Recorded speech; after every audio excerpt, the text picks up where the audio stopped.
All right, welcome back to Charles Otway's Syntropic experiment.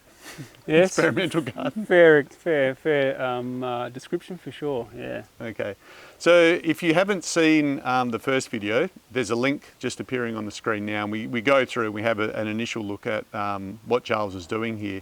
Syntropic forestry is very new in the world and it's even newer in Australia, so it's very much an experimental thing. At the moment we've come to join him just to see a pruning event, so a high pruning event, is that right, to get a bit of winter sun in here? Or Yeah, well in the garden context we've got here, we need to get that winter sun in, so we've got the gums that some have been pruned last year and some will be pruned for the first time this year. And I guess context here is it's a fairly dense garden, it's irrigated, there's a lot of species in there. Yep. So there's a bit of competition for light. Okay. So the main aim is to get that light in to have a more productive autumn and winter. Yep. Whereas in the paddock, in the wider systems, we probably wouldn't prune the gums yet, and we might even prune them in spring instead. Okay. And if you're not following this at the moment, then that earlier video we did go and have a look at the paddock and this system. So yeah, you can check that out.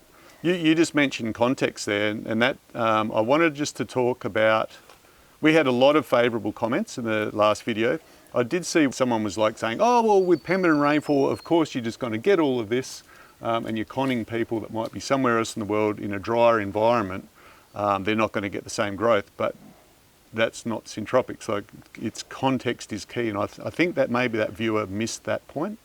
Yeah, oh, for sure. Like we've got lovely soil and lovely climate, and things will grow faster here. Yes. Things grow faster with water. Like it's not, everyone says, oh, do I need to water? Like, well, you don't need to water. You need to choose the right species. But if you do water, things will grow faster. And of course, nature helps with that. Yeah. But yeah, species selection is everything in syntropics.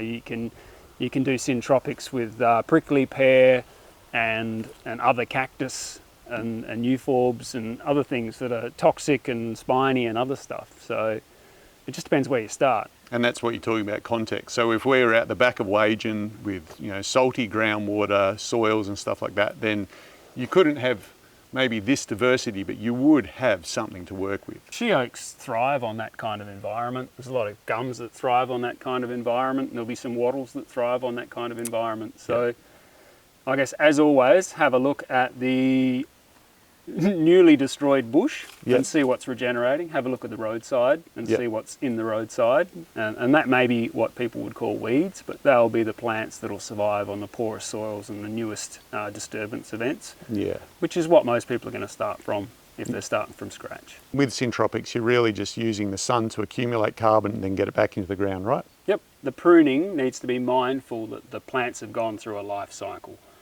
You know what I mean? They kind of need to get to a flowering event, or they need to get to a canopy event where they're shading the understory. If we continue to prune too early and too much, like manicuring the system, the plants don't get a recovery cycle.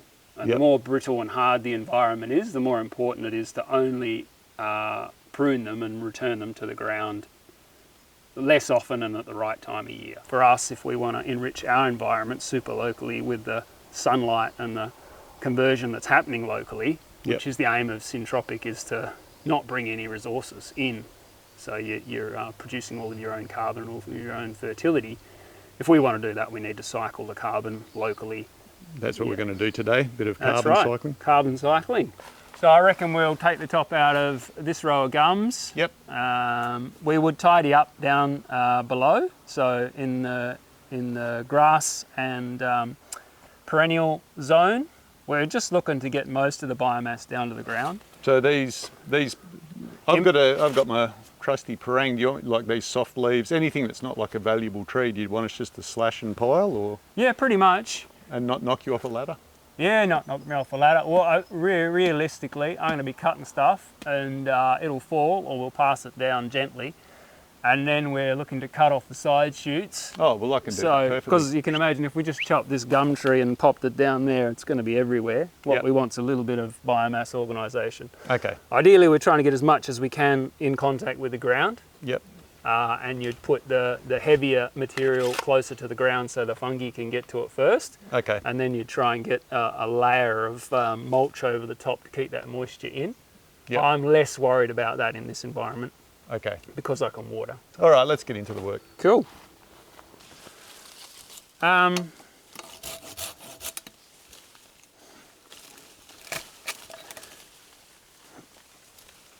yet to decide whether vines are a good thing or not. The agroforestry idea is that vines climb up senescent trees, which are sort of old and degrading, and help pull them down. So they're a good part of forestry ecology. When a big tree falls, it pulls down all these other trees because the vines are into it. But in a garden context, I'm not sure that's... They just make your life harder. Yeah. Even the blackberries, like I'm using them well and they love it here, thornless blackberries. Yeah. But I'm not sure they suit the process. I see the blackberries as a early emergent in syntropic speak. So they grow really fast. They give us biomass. They might even give us a crop in the second year and third year. So all I'm going to do with this is obviously do a back cut on it. Yep. Because it will snap off and slide down and pull all the bark off.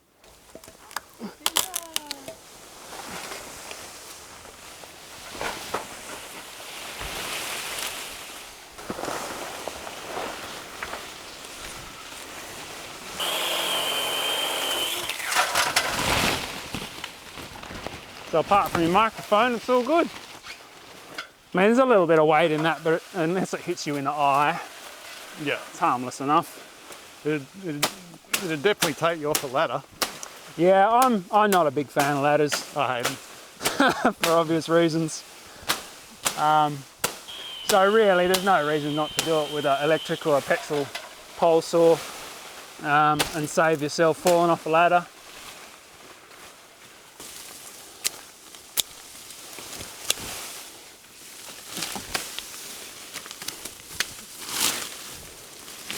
So an example for people, I'm cutting out a coleus here, so it's just like an understory plant. But this is essentially one of the gums that are on both sides. Last time we did an apical cut, a top cut on the gums. I chopped this tree out entirely, so chopped it down at ground level. So this is like a 1 year sucker coming off a gum tree. And it's going to go.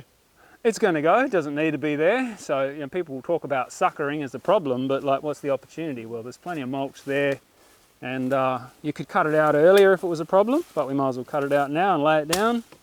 Pretty simple. So I guess people worry about gums in what they should do with them, but we'll be back to having a gum tree this size in 2 years anyway from that sucker. So a mistake is not that critical, if that makes sense. That's what I'm trying to get at.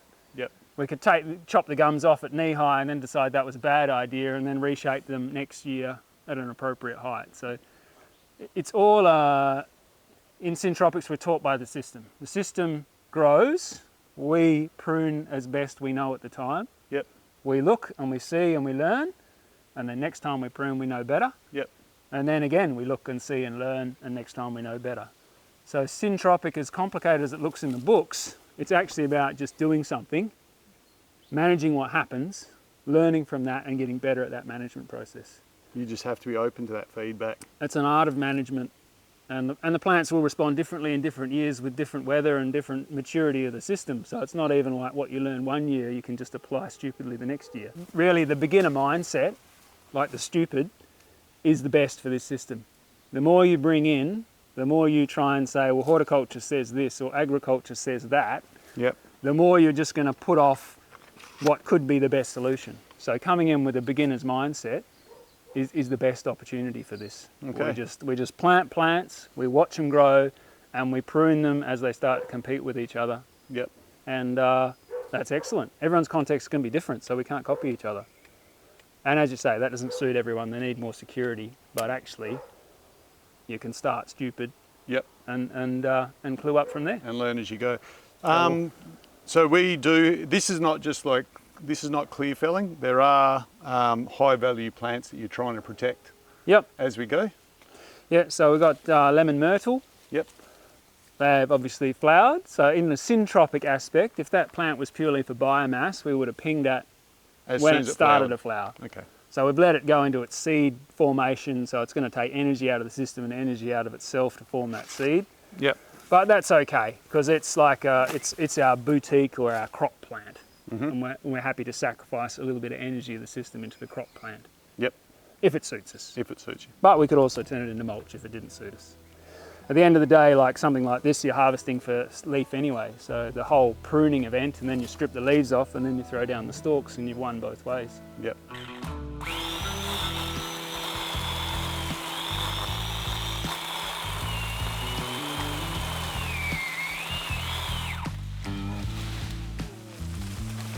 It's the irony of it, you know, people are begging for carbon to start with.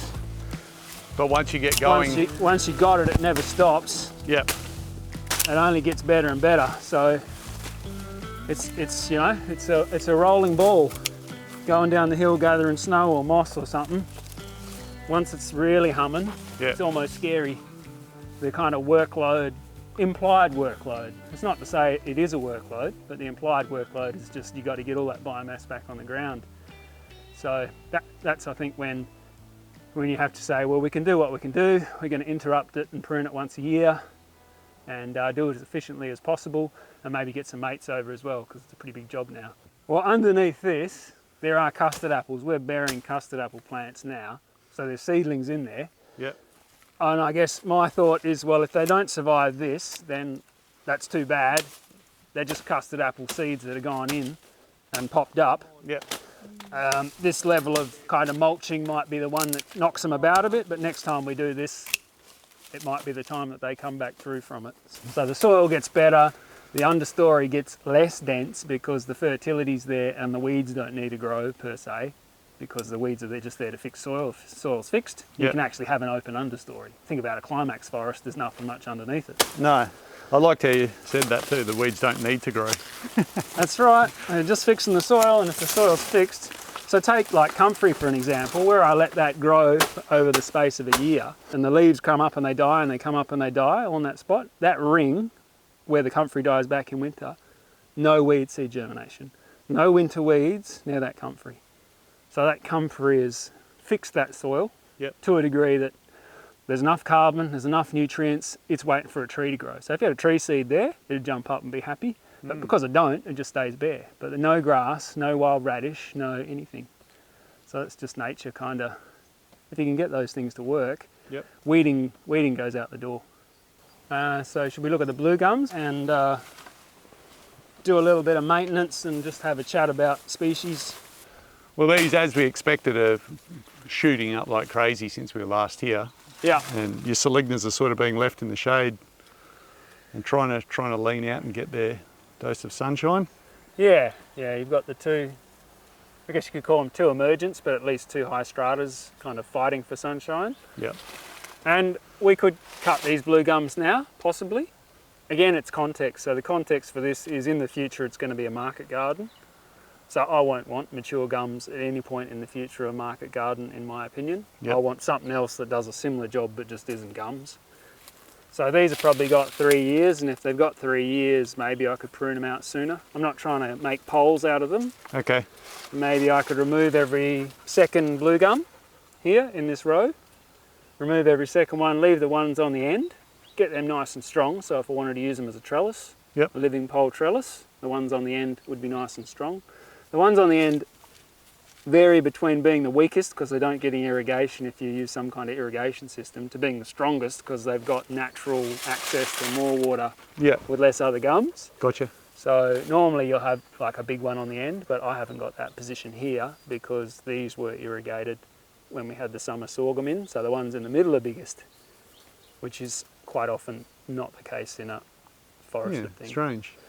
But yeah, so the Salignas are leaning out. What are we going to do about that? Well, there's just not a big understory here. There's no kind of infestation of stuff to prune. There's lots of light coming in the sides. We did take pretty much, I think when you guys were here, the canopy was probably at this height. It wasn't very high. And we took a few limbs up. So we've done a maintenance prune here just to get a bit more light for these guys. But they are spindly and not that happy. I don't really have an answer. I could prune some and see how they respond, and I could not prune others and see how they respond. That's really the only way to learn. Yep.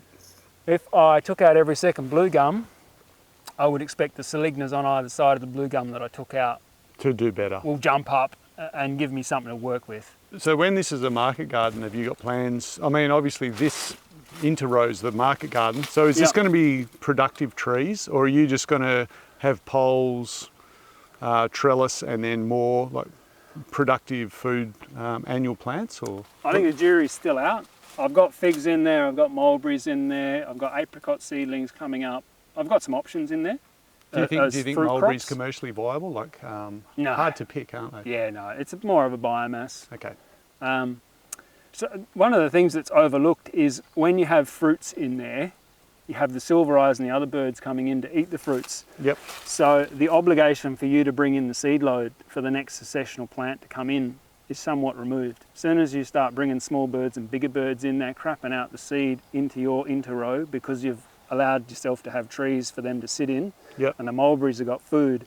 So they come in for the mulberry, but whatever's flowering and fruiting and stuff when the mulberry's in fruit, they bring in the seeds of that and drop it under the mulberries. Like blackberry. Like blackberry, but you know, which we hate. But if it's so exposed, if we haven't managed the shade issue right and there's not enough shade, blackberry will germinate. Okay. If we've managed the density right, blackberry won't germinate in there, or if it does, it'll be too weak to. So this is this thing where nature will manage the shade issues if we can't. Nature will bring in the diversity and the species perhaps that we don't want if we haven't taken care of the light and the strata issues. Yeah. So I guess my idea for here is to plant good productive grasses in rows with veggie lanes in between them. Okay. We cut the grass when it's sort of waist high. We use that to mulch the veggie lane, and then we plant seedlings into that nice thick mulch. Yep. Gotcha. No, I'm glad you explained it, because I thought you might be growing the tree material to mulch in here, but I guess that wouldn't be sustainable. So the grass inside is the tree rows take care of their own mulching. Yeah. The grasses take care of the veggie mulching. Then the planting, you're taking care of that. Essentially, there's going to be, and there might even be some import. So if you look at sort of what Scott Hall's doing on the market garden side of things, he's importing compost because he's trying to grow needy vegetables. Yep. And just one cut of grass and some mulch is not vegetable feed. It needs to be something richer. What in our garden, in our context, if you like, if we mulch just before winter, we earn ourselves a slug problem. Yep. Like, what do you think about that for a market garden? Because a market garden, you're not doing natural succession. It's very, very artificial environment. Artificial environment's going to attract pests. So I guess the point of the macroorganism, which are these tree rows and shrubs and bushes and flowering things, is to create the habitat that gives you the predators. Okay. So in a market garden, it's all kind of knee-high, it's all edibles, whereas we're trying to set up a system where arguably it's less efficient because we're taking up space with things that we can't harvest and take to the crop. But the idea is we've got a habitat and a macroorganism and deeper rooted trees and less stresses. Yep. I haven't got my head around it, but this is more bird and spider friendly than your average market garden, that's for sure. yeah, and look, I could put, if I would like to have my scobies and stuff that I run in here as well. So they would obviously not be near a lettuce crop at the time you're harvesting lettuce, but there could be an interlane that's on the side. Yep. And with that comes water and fertility and frogs and all sorts of other predators too. Have some rocks around, get some lizards in here. Yeah, definitely. So we're definitely talking the more holistic idea of a market garden than would be normally expected. Yep. And you know, does that suit everyone? Will that feed the world? Well, jury's out on that, but the systems we're using to feed the world are breaking the world. So at some point we've got to pivot into something that's sustainable, to want to use a better term. So contextually for me, I'm going to try getting a lawn edger, and I'm going to rip lines. So I'm going to mark the lines with strings, so it's quite uniform and straight, and I'm going to rip down those lines with a lawn edger, like you'd use a rotary hoe, but a lot more subtle. And I'm going to plant my grass slips all down that lane, and that will happen next year. So I'll have 3 or 4 grass lanes, grass that's Mombasa grass or bigger grasses, banner grass, Napier grasses. That will have no trouble competing with kite. No, they'll get above it. Yep. Yeah. And then once they get into what we'd call that infestation stage again, that we'd normally see in trees, but once those guys are all this height for a year or two, and so it's a slow process, I accept that, but the kike will be gone. Mm. And then I'll have the perennial grasses with enough oomph, because they've had a few years to get moving, with enough oomph to feed veggies. Yep. Well, at least if this sort of system catches on, you know, like a lot of the issue is just like the change in the Earth's albedo, how reflective we are. Yep. You know, and how much shade there is. And like systems like this, you're putting that valuable shade, whereas open systems, it's not. You know, it's like, are you walking on a shady lane or are you stepping onto concrete? Yeah. Total difference. We don't know what the answer to all the world's complex problems are, but it's pretty much something like plant more trees. I'm a, what do you call it, almost a retired, we're retired engineers. We've got some land, we don't have a massive debt burden, so we almost have a liberty to take risks and explore things that other people are financially unable to do. Right. And for me, it's almost an appropriate thing to do. Like I feel obligated to experiment with stuff and try new things and look for an agricultural system that might be better than the one we're currently using. You've got space to fail. Yeah, absolutely. My space to fail is quite large, and the resources to enable me to do things differently are relatively large from a time, and you know, we don't have loads of money, but this kind of stuff doesn't cost money, it costs time. Like you're propagating everything yourself. Within a couple of years, you're on all your own gums and all your own acacias and things, the plants that you want en masse. You're gathering your own seed from your own plants in 3 years. So you're ultimately self-reliant. It's also a really enjoyable thing to be doing. You know, quality of life wise, who needs to go on a holiday when you live in paradise and you're playing with plants? I love plants, probably more than I love people, but you know. There you go. You get that. He's a man after our own heart. Oh, well, thanks for having us once again. I don't know, he'll probably show up again at some stage. There's always an ongoing process here. It is. We're all learning on the job, so it's, I'll learn new things next year, and there'll be new plants to prune.